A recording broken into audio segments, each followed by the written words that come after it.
বিসমিল্লাহির রহমানির রহিম। আপনাকে এত রাত্রে আমি ডেকেছি, আপনারা অনেক কষ্ট করে এখানে আসছেন, এই জন্য আপনাদের ধন্যবাদ। আপনারা জানেন দেশের যে বিদ্যমান আইন শৃঙ্খলা পরিস্থিতি সম্বন্ধে আমরা পূর্ণ সজাগ এবং সচেতন। আপনারা জানেন যে আওয়ামী দোসররা তারা দেশকে অস্থিতিশীল করার জন্য সব ধরনের চেষ্টা করতেছে। যেহেতু তারা প্রচুর টাকা দেশ থেকে স্থানান্তর করেছে, ওই টাকা তারা এখন ব্যবহার করতেছে। এই টাকা ব্যবহার করে দেশকে একটা অস্থিতিশীল পরিস্থিতি করার চেষ্টা করতেছে। আমরা এইটা কোনো অবস্থায় করতে দিব না। আমরা যেভাবে হোক এটা প্রতিহত করব। দিনে রাত্রে যেখানে আমাদের বাহিনীর প্রয়োজন হবে তারা সেখানে যাবে এবং এটাকে প্রতিহত করবে। আপনারা জানেন, আমি আপনাদের সামনে দায়িত্বহীনভাবে বলতে চাচ্ছি, আমি এই আওয়ামী যারা এই কাজগুলি করতেছে তাদের আমি ঘুম হারাম করে দিব এবং তারা কোথাও কোনো স্থান পাবে না। দিনে রাতে যে জায়গায় হোক না কেন তাদের কোথাও কোনো স্থান হবে না। আর একটা আমি আপনাদের কাছে দায়িত্বহীনভাবে বলতেছি যে আমার বাহিনীকে আমি ইনস্ট্রাকশন দিয়েছি, তারা তাদের টহল কার্যক্রম আরও বৃদ্ধি করবে। আগামীকাল থেকে যেন কোথাও কোনো কিছু না ঘটে এই জন্য তারা ব্যবস্থা নেবে। এবং এই আমি বাহিনীর সবাইকে আমি এই ইনস্ট্রাকশন দিয়েছি এবং তারা এইটা ভালোভাবে কার্যকর করবে। এবং তারা যদি ভালোভাবে কার্যকর করতে না পারে তবে তাদের বিরুদ্ধে আমি একটা অ্যাকশন নেব। তো আপনারা দেশবাসীকে আশ্বস্ত করবেন, আইন শৃঙ্খলা পরিস্থিতি দিনে দিনে আরও উন্নতি হবে এবং এটা অবনতি হওয়ার কোনো সম্ভাবনা নাই। এবং দেশকে যারা অস্থিতিশীল করার চেষ্টা করতেছে তাদের কোনো অবস্থায় আমরা ছাড় দিব না। এই আওয়ামী দোসরদের আমরা কোনো অবস্থায় ছাড় দিব না। তাদের কাছে প্রচুর টাকা আছে, এই টাকা তারা বিভিন্ন জনের মধ্যে বিভিন্নভাবে ছড়াচ্ছে এবং দেশে একটা অস্থিতিশীল পরিস্থিতি চেষ্টা করতেছে, কিন্তু তারা কোনো অবস্থায় সাকসেস হবে না। এবং আমরা যেভাবে হোক আইন শৃঙ্খলা পরিস্থিতি দিনে দিনে উন্নতি করতে থাকবো। এবং এই যে ডেভিল হান্টের মাধ্যমে আমাদের কার্যক্রম অব্যাহত থাকবে এবং এই সন্ত্রাসীরা কোথাও কোনো জায়গায় ঘুমাতে যেন না পারে বা বসতে যেন না পারে, দাঁড়াতে যেন না পারে, এই ব্যবস্থা আমরা করব। মাননীয় উপদেষ্টা, আমাদের শেষ হয়েছে, আমরা প্রশ্ন করবো। হ্যাঁ বলেন। আচ্ছা, আপনি জানেন কি আজকেও দুটি ছিনতাইয়ের ঘটনা ঘটেছে এবং একজনকে একেবারে ওপেন ভাবে 4টি গুলি করে তার থেকে 160 ভরি স্বর্ণ ছিনতাই করার ঘটনা ঘটেছে। এগুলোর পেছনে কি আপনি সে আওয়ামী দোসরদেরই দেখছেন না অন্য কেউ এই সুযোগটি নিয়ে এই কাজটি করছে, কি মনে করছেন? এইটা ওই দোসররাই বেশি জড়িত। এইটা এলাকাটা হলো বনশ্রী এলাকা, যে এই ঘটনাটা ঘটছে এটা আমার নজরে আছে। এখানে ওই জায়গায় যে আমার আইন শৃঙ্খলা বাহিনীর যারা লোক আছে, আমি তাদেরও যদি কোনো গাফিলতি থাকে আমি তাদেরও আইনের আওতায় আনবো। এই মুহূর্তে 2টি ডিবির টিম মতিঝিল বিভাগ কাজ করতেছে স্যার। এখন আপনার পদত্যাগ দাবি করা হয়েছে কিছু সময় আগে। ঢাকা বিশ্ববিদ্যালয় এলাকায় শিক্ষার্থীরা বিক্ষোভ মিছিল করেছেন, সমাবেশ করেছেন, তারা আগামীকাল দুপুর পর্যন্ত সময় বেঁধে দিয়েছেন আপনার পদত্যাগের জন্য। এই বিষয়টি কি আপনার নজরে এসছে? এই আমার এই পদত্যাগের ব্যাপারে আজকে তো প্রথম না, মানে তারা আমার যেই কারণে পদত্যাগ করতে বলে ওই কারণগুলি যদি আমি উন্নতি করে দিতে পারি তো তার কোনো পদত্যাগের প্রশ্ন না। তারা চাচ্ছে আইন শৃঙ্খলা পরিস্থিতি উন্নতি। আমি আইন শৃঙ্খলা পরিস্থিতি যেন উন্নতি হয় আমি এই ব্যবস্থা করতেছি এবং এই আইন শৃঙ্খলা পরিস্থিতি আগের থেকে অনেক উন্নতি হয়েছে এবং এটা আরো উন্নতি হতে থাকবে।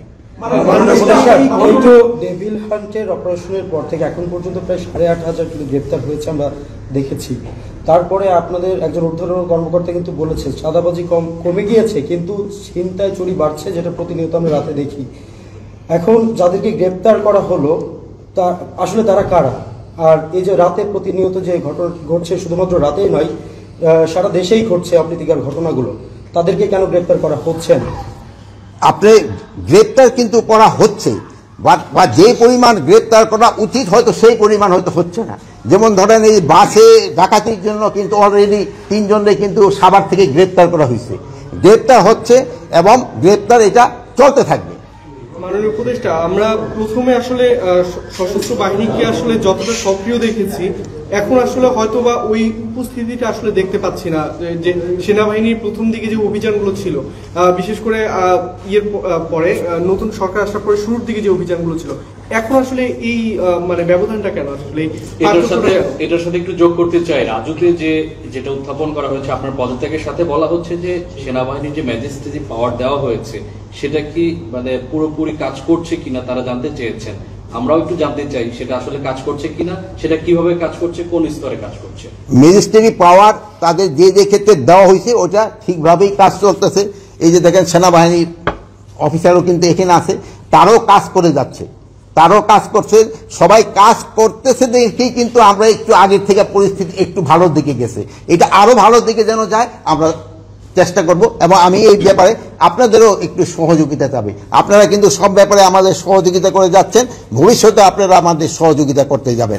যেমন আপনি এই বিদেশি প্রচার মাধ্যমে আমাদের সম্বন্ধে অনেক কিছু আজে বাজে লিখত, আপনারা কিন্তু এটা প্রতিবাদ করে এবং সঠিক সংবাদ দিয়ে কিন্তু আপনারা দেশকে বাঁচিয়েছেন এবং আমাদের উপকার করছেন। আপনারা ভবিষ্যতে এটাও করে যাবেন, আমি আশা করি। সাধারণের একটা কথা ছিল যেটা আপনার থেকে আমি উত্তর পাইনি, সেটা হচ্ছে অপারেশন ডেভিল হান্টার নামে কাদের গ্রেপ্তার করা হচ্ছে, এবং এখন পর্যন্ত কিন্তু আসলে এই অভিযানের পরবর্তীতে অপরাধগুলো অপকর্মগুলো আরো বেড়েই চলেছে। এই বিষয়টা যদি একটু ডেভিল হান্টের আওতায় সন্ত্রাসীদের গ্রেপ্তার করা হচ্ছে, যারা সন্ত্রাসী, যারা সন্ত্রাস কর্মকাণ্ডের সাথে জড়িত তাদেরই গ্রেপ্তার করা হচ্ছে। এখন এই যে দুই একটা ঘটনা ঘটছে, এটা যেন কোনো একটা ঘটনা যেন না ঘটে, এই জন্য আমরা ব্যবস্থা নিব। শুরু থেকে আমরা বিভিন্ন ছিনতাইয়ের ঘটনা যা দেখেছি, যে মোটরসাইকেলে করে 3 জন বা 2 জন মিলে এসে তারা 3-4টি মোটরসাইকেল করে নিয়ে এসে ছিনতাই কাজটি করছে। তো এই মোটরসাইকেলে একাধিক ব্যক্তি চলাচলের ব্যাপারে এ ধরনের আলাদা কোনো নির্দেশনা কি আপনারা চিন্তা করছেন, দেবেন কিনা? এই ব্যাপারে মোটরসাইকেলে যেন হেলমেট পরা অবস্থায় ছাড়া কেউ যেন না চড়ে, এবং 2 জনের বেশি যেন না চড়ে, এটার জন্য তো আমি অলরেডি ইনস্ট্রাকশন দেওয়া হয়েছে, এবং এটা যেন কার্যকারী হয়। ফারুক, এই যে তোমরা দেখবা যেন কোনো অবস্থায় এটা যেন কোনো না বর্তায়। মাননীয় উপদেষ্টা, শুধু ছিনতাই নয়, শিক্ষার্থীরা, বিশেষ করে নারী শিক্ষার্থীরা বলছে যে স্বরাষ্ট্র উপদেষ্টা এবং আইন উপদেষ্টা যখন দায়িত্ব নেয়, সবার আগে তাদের নারীদের নিরাপত্তার কথা চিন্তা করা উচিত ছিল। যে হারে ধর্ষণের সংখ্যা বেড়ে চলছে, তারা এটা নিয়ে উদ্বিগ্ন, এবং তারা বলছেন যে স্বরাষ্ট্র এবং আইন মন্ত্রণালয় থেকে তেমন কোনো উদ্যোগ নেওয়া হয়নি। কি বলবেন তাদের উদ্দেশ্যে?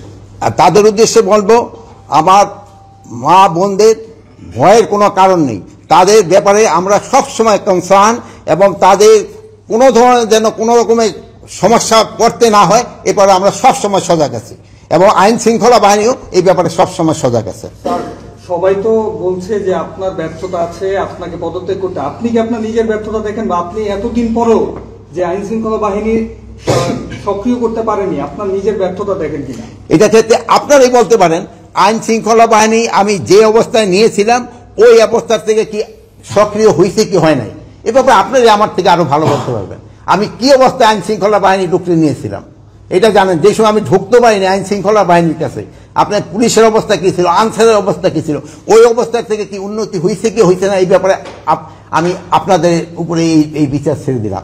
আর আমি এখন আবার বলতেছি, আমি আপনাদের নিয়ে, জনগণকে নিয়ে যেভাবে হোক আইন শৃঙ্খলার পরিস্থিতি উন্নতি হইতেই হবে, এবং আল্লাহ দিলে আমরা করতে পারবো। আপনারা ভালো থাকেন, দোয়া করি। শুধু টেবিল হান্টের মধ্যে সীমাবদ্ধ থাকবে, নাকি চোর ছিনতাইকারীদের জন্য নতুন কোনো হান্ট আপনারা করবেন কিনা? চোর সন্ত্রাসী এদের জন্য সবসময় এই টেবিল হান্ট থাক বা যাই থাক না কেন, তাদের জন্য কঠোর ব্যবস্থা সবসময় নেওয়া হবে। সবসময় বলা হচ্ছে যে আসলে আপনারা যথেষ্ট চেষ্টা করছেন আর কি দেশের আইন শৃঙ্খলা বাহিনীকে আসলে ঠিক করার জন্য, কিন্তু প্রতিনিয়ত যে ঘটনাগুলো ঘটছে, হওয়া উচিত ছিল যে যারা এই খারাপ কাজগুলো করছে বা যারা ছিনতাই করছে তারা আসলে ভয় পাওয়ার কথা ছিল, কিন্তু তারা হচ্ছে প্রতিনিয়ত কিন্তু তারা সীমা লঙ্ঘন করে যাচ্ছে, প্রতিনিয়ত ঘটনার তীব্রতা বাড়ছে। তো আসলে কোথায় সমস্যাটা? আপনি নির্দেশ দিচ্ছেন কিন্তু সন্ত্রাসী দেখা যাচ্ছে প্রতিনিয়ত তাদের যে ইনসিডেন্ট ঘটেই যাচ্ছে, তাহলে কাজটা আসলে মিসিংটা কোথায়, ল্যাকিংটা কোথায়? এটার সাথে আমি একটু বলি, আপনি ডেভিল হান্টের অপারেশন ঘোষণা করার পর থেকেই অপরাধের প্রবণতা বাড়তে আছে। তো সেই ক্ষেত্রে আপনারা গাফিলতি কোথায় দেখছেন বা গ্যাপটা কোথায় দেখছেন, এই বিষয়টা আপনারা কি দেখছেন? দিনের পর দিন এটা চিন্তাই পাচ্ছে যে ডাকাতি পাচ্ছে এই ডেভিল হান্ট। না, আমি এখন আমরা বসবো কুশল নির্ধারণ। এখন আবার বসতেছি। আপনারা দেখছেন যে আমি আইন শৃঙ্খলা বাহিনীর উদ্বোধন কর্মকর্তাকে আমি দেখেছি, এবং এই ব্যাপারে আমি এখন কিভাবে কি করা যায় এটা এখন আমরা নির্ধারণ করব এবং আগামীকাল থেকে আপনারা দেখবেন একটা ডেফিনিট ইমপ্রুভমেন্ট। আপনারা ভালো থাকেন, দোয়া করি, আল্লাহ হাফেজ।